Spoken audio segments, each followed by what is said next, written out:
Assalamualaikum warahmatullahi wabarakatuh. Perkenalkan, nama saya Ugi.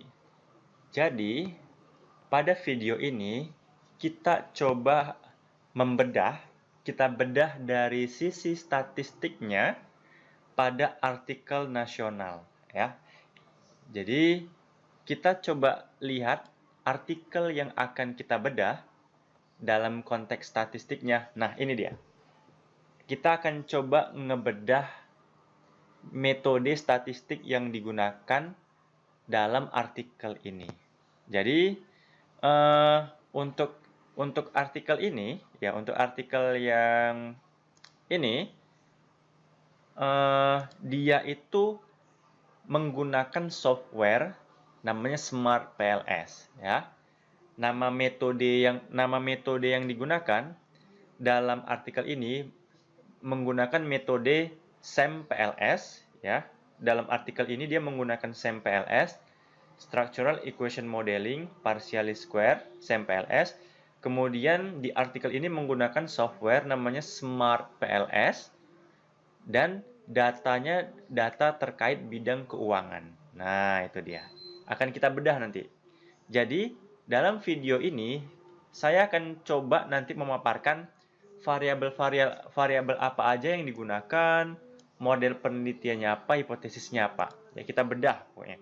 Kemudian hasil penelitian dari artikel ini gimana? Kemudian data, software, metode statistik yang digunakan itu apa di artikel ini? Kemudian berbagai ukuran statistik yang diuji pada artikel ini apa aja? Kemudian baru kita coba praktek mengolah data dengan menggunakan software Smart PLS, menggunakan data simulasi, tapi modelnya menggunakan model di artikel ini.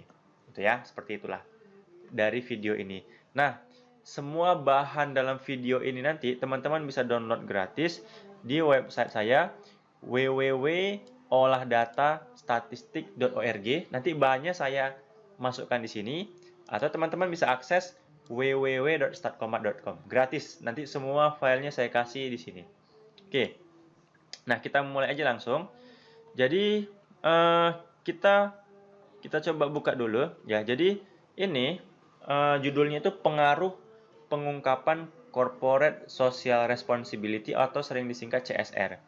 Pengaruh pengungkapan CSR terhadap nilai perusahaan pada indeks saham LQ45. Nah, saya ingin menunjukkan artikel ini dimuat di jurnal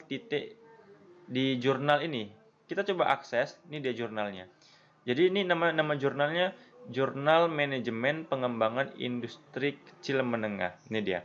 Manajemen IMKM. Ini jurnal.ipb.ac.id. Jadi paper ini atau artikel ini dimuat di jurnal ini ya. Teman-teman bisa kunjungi langsung alamat jurnalnya ya. Ini ada ISSN-nya. Nah, itu ya tadi ya. Paham ya? Kemudian yang akan ini dia. Saya akan ngebahas tentang ringkasan variabelnya. Jadi dalam penelitian ini ada variabel. Tunggu, saya mau buka notepad ya. Jadi variabel latennya itu ini dia. Jadi variabelnya itu ada yang pertama CSR, ada CSR. Yang kedua ada namanya kinerja finansial. Yang ketiga variabelnya itu ada kinerja saham. Nah, ini variabel latennya. Kalau namanya variabel laten itu biasa ada variabel indikatornya atau anak-anaknya. Nah, ternyata CSR ini diukur dengan menggunakan 1, 2, 3, 4, 5, 6. Ada 6 indikator. Yang pertama, CSR itu diukur dengan ekonomi. Nah, itu dia. Kemudian CSR itu diukur dengan diukur lagi dengan lingkungan sampai tanggung jawab produk ya. Nah, datanya itu saya buat seperti ini. Nah, jadi CSR ini dia. CSR ada 6 indikator. 1, 2, 3, 4, 5, 6. Nah, itu dia. CSR ini variabel laten ekonomi, lingkungan, sampai tanggung jawab ini merupakan variabel indikatornya. Seperti itu. Paham ya? Nah, kemudian kita lihat lagi yang ini. Nah, selanjutnya variabel namanya kinerja finansial, itu variabel laten. Dia diukur menggunakan 1, 2, 3, 4, 5. Ada 5 indikator. DER, DAR, ROA, ROE, sama NPM. Jadi, kinerja finansial itu diukur menggunakan indikator DER, DAR, ROA, ROE, NPM. Jadi, kinerja finansial diukur berdasarkan 5 indikator. Kemudian terakhir variabel namanya kinerja saham. Nah, untuk kinerja saham ini dia diukur menggunakan 2 indikator, yakni earning per share (EPS) sama price book value, ada 2. Jadi ini dia. Nah, sekedar informasi teman-teman, ini datanya hanya data saya karang aja. Ini bukan data penelitian dari artikel itu. Ini hanya untuk simulasi, nanti kita praktek menggunakan Smart PLS. Ya. Nah, kemudian dari sini, nah inilah gambar model penelitian yang diajukan di artikel ini. Jadi, CSR ini kan bulat biru, itu namanya variabel laten ya. Variabel laten itu dia diukur menggunakan beberapa indikator. CSR ini diukur menggunakan indikator ekonomi, HAM, lingkungan, masyarakat, sosial, sama tanggung jawab. Ini dia. Jadi gambar model penelitian seperti ini. Jadi ini kan ada tanda panah ya. Ada panah dari CSR ke KF. Ya, KF itu tadi kinerja finansial. Artinya pengaruh CSR ke kinerja finansial. Karena panahnya dari CSR menuju kinerja finansial. Begitu juga CSR menuju KS, berarti pengaruh CSR terhadap KS itu kinerja saham. Ini ada panah KF menuju KS, berarti pengaruh kinerja finansial terhadap kinerja saham, seperti itu. Ini modelnya seperti ini. Nah, hipotesis yang diajukan dalam penelitian ini ada 3. Sebenarnya bisa juga sih tambah hipotesis mediasi, cuman di artikel ini tidak disebutkan secara eksplisit hipotesis mediasinya. Ini namanya hipotesis langsung. Contoh, hipotesis yang pertama itu CSR berpengaruh nyata atau berpengaruh signifikan terhadap kinerja finansial perusahaan contoh penelitian. Itu hipotesis yang pertama. Hipotesis yang kedua, pengungkapan CSR ya, atau CSR berpengaruh nyata terhadap kinerja saham. Berarti CSR berpengaruh nyata terhadap kinerja saham. CSR ke KS. Yang pertama, pengaruh CSR terhadap kinerja finansial. CSR menuju KF. Kemudian terakhir yang ketiga, kinerja finansial berpengaruh nyata terhadap kinerja saham. Berarti KF menuju panahnya itu KF menuju KS. Nah, jadi panah itu menunjukkan bisa menunjukkan juga hipotesisnya. Jadi kalau panahnya ada 3, nih ada 3 hipotesis. Sebenarnya bisa juga kita menguji hipotesis mediasinya. Yang keempat sebenarnya bisa kita buat hipotesisnya KF signifikan memediasi hubungan antara CSR terhadap KS. Atau CSR secara tidak langsung berpengaruh terhadap KS melalui KF. Itu hipotesis mediasi. Cuman di artikel ini tidak dibuat atau mungkin tidak dikaji, seperti itu dia. Oke. Nah, ternyata hasil dari artikel ini, kita ketahui bahwa terlihat CSR ternyata tidak berpengaruh nyata terhadap kinerja finansial. Itu hasil-hasil dari artikel ini. Tapi dia memiliki hubungan yang negatif. Nah, sebenarnya hubungan itu bisa positif, bisa negatif. Pengaruh itu bisa positif, bisa negatif. Pengaruh itu bisa nyata, bisa nggak nyata.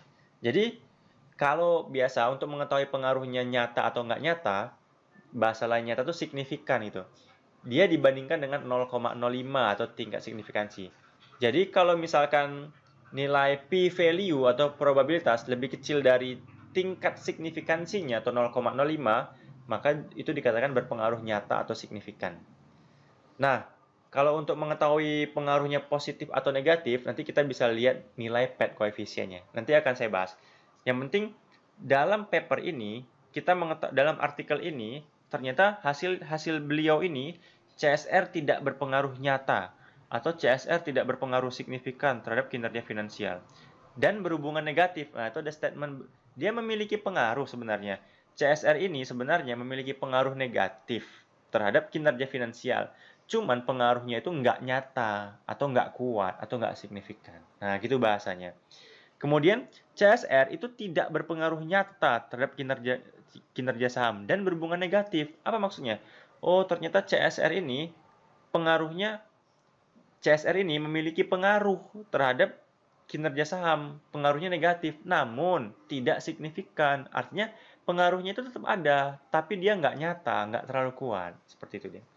Nah, tapi kinerja finansial itu berpengaruh nyata terhadap kinerja saham dan positif. Gitu ya. Jadi sebenarnya kalau dilihat di sini yang diterima itu hipotesis yang kinerja saham terhadap kinerja finansial terhadap kinerja saham. Itu hipotesis yang ketiga. Itu yang diterima. H1 sama H2 itu ditolak, H3 itu diterima. Seperti itu dia. Kenapa diterima? Karena H3-nya berpengaruh positif dan signifikan, berpengaruh nyata dan positif dia. Seperti itu. Nah, inilah gambaran hasil dari artikel ini. 2 hipotesis ditolak, 1 diterima. Ya nggak apa-apa, dalam penelitian itu sebenarnya nggak ada penelitian harus signifikan hasilnya, nggak ada. Penelitian itu kita harus menyampaikan hasil sebenarnya. Jadi orang bisa tahu, oh ternyata keadaannya seperti ini.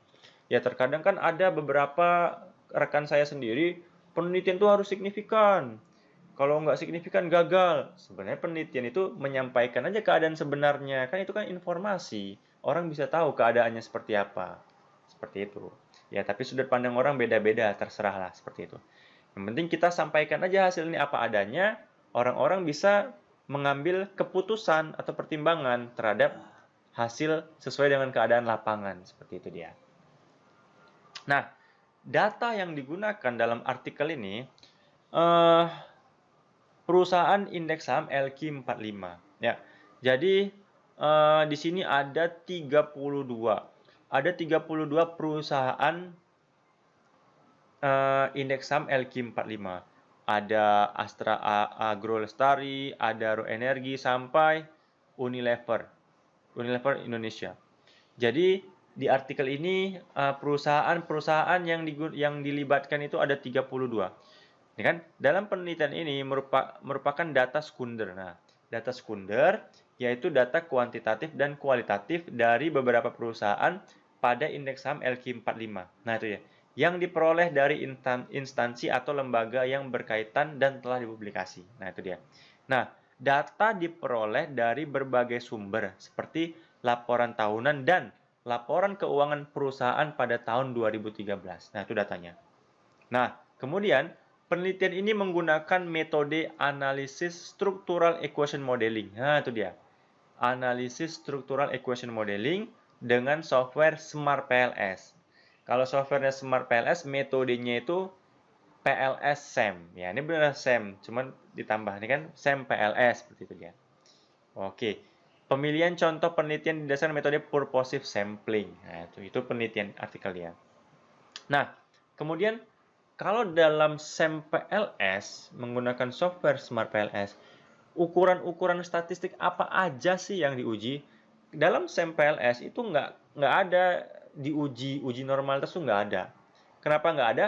Karena keakuratan hasil dari SAM PLS itu sama sekali tidak dipengaruhi dengan normalitas data. Teman-teman bisa baca buku-buku tentang PLS SAM karangan mana aja pasti akan nemu statement seperti itu. PLS SAM itu pendekatan non-parametrik yang tidak memerlukan asumsi normalitas. Kenapa? Karena keakuratan hasil dari SAM PLS sama sekali nggak dipengaruhi dengan asumsi normalitas. Teman-teman bisa baca di buku-buku SAM PLS ya. Saya hanya memberitahu aja seperti itu. Nah, dalam SAM PLS biasanya yang diuji ada namanya outer loading, kemudian ada namanya AV, Average Variance Extract, Composite Reliability, sama Cronbach Alpha. R square, koefisien determinasi, sama validitas diskriminan, sama bootstrapping. Nah, saya nggak akan bahas ini, saya akan langsung ke praktek aja, nanti teman-teman akan dibahas satu persatu. Oke, sekarang kita coba praktek menggunakan software Smart PLS. Terlebih dahulu saya perkenalkan datanya seperti ini. Ini data hanya data simulasi aja untuk kita praktek. Data sebenarnya nggak seperti ini. Ini hanya untuk kita praktek aja. Kalau kita ingin menggunakan software Smart PLS, datanya itu harus kita siapkan dalam teks dokumen. Ini saya hapus. Jadi, kita buat dulu datanya, kita buat dulu file teks dokumen. Kita buat data Smart PLS. Oke, kita buka. Nah, ini masih kosong kan? Nah, sekarang kita pindahkan data ini, kita copy. Ini kan ada 32 perusahaan ya. Kita copy, datanya judulnya ikut, kemudian kita pindahkan di sini. Nah, ini dia. Kita pilih save, biar aja dia berserak seperti ini. Oke, sudah selesai tahap pertama, kita simpan datanya dalam teks dokumen. Selanjutnya kita buka Smart PLS, kita pilih file, create new project. Apa namanya? Misalkan latihan SEM PLS data keuangan YouTube ya, part 1. Oke, kita pilih oke. Maka akan muncul seperti ini. Ini saya close dulu aja ya. Saya close. Ini tadi saya kerjain. Nah, di sini ada ini double click to import, klik-klik. Maka kita cari datanya, ini data Smart PLS tadi. Kita pilih oke. Nah, datanya sudah terbaca seperti ini. Sekarang kita pilih yang ini. Selanjutnya kita mulai menggambar modelnya. Kita pilih yang ini. 1, 2, 3. Nah, sekarang kita blok yang ini. Kita pindahkan ke sini. Kemudian ininya variabel sampai NPM. Ini kinerja finansial. Kemudian EPS sama PBV ini kinerja saham. Tinggal tunggu kita atur supaya rapi. Ini pilih right, ini pilih top. Kita beri nama rename CSR. Ini kinerja finansial KF.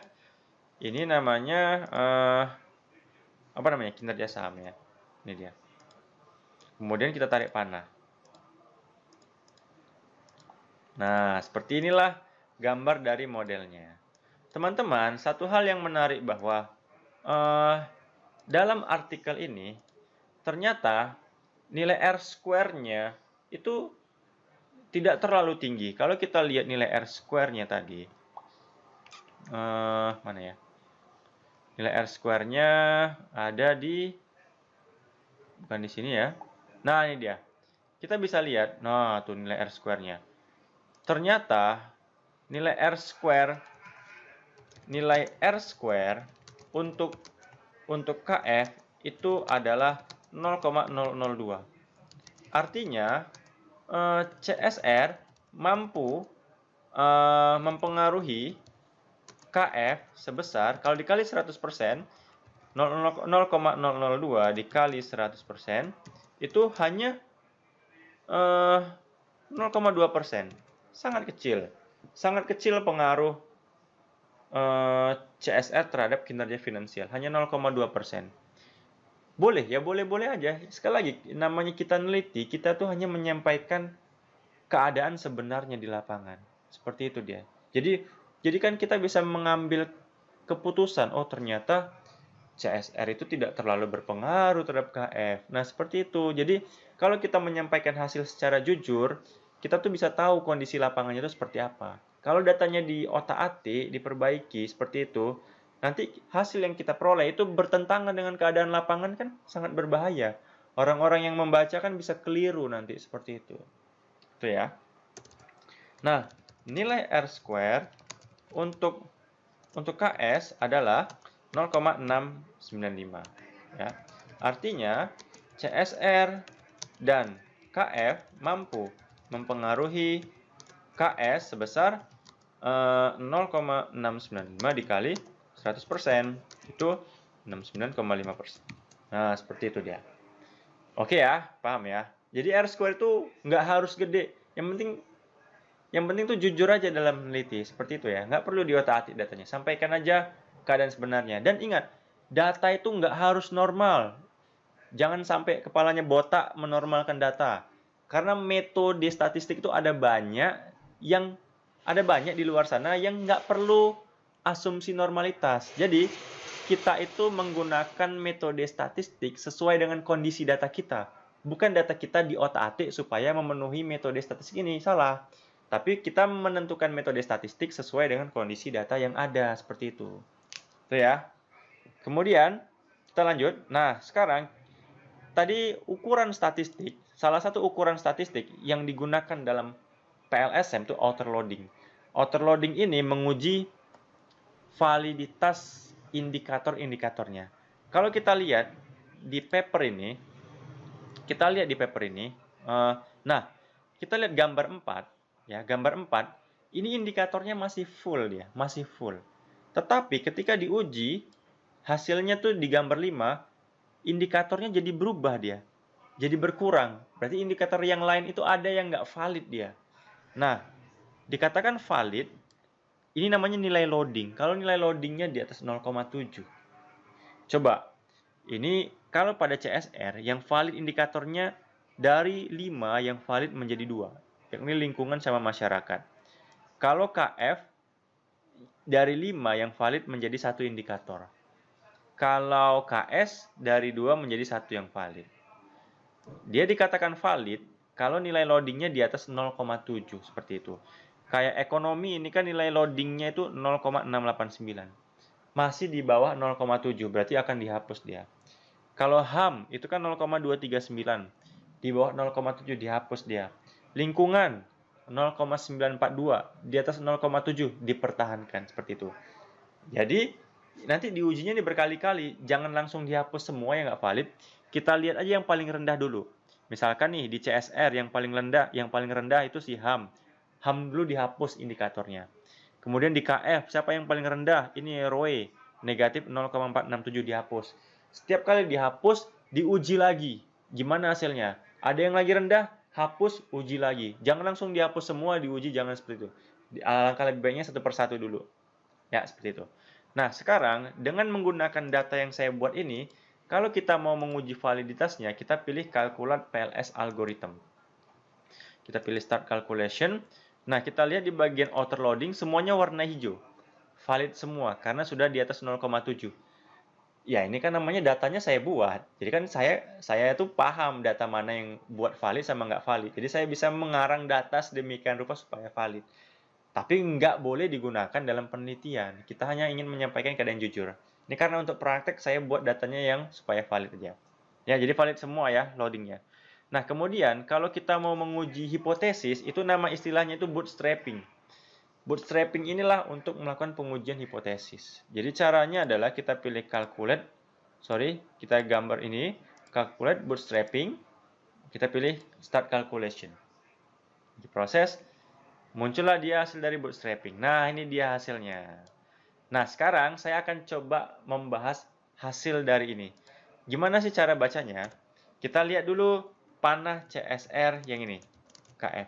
Ini artinya pengaruh CSR terhadap kinerja finansial.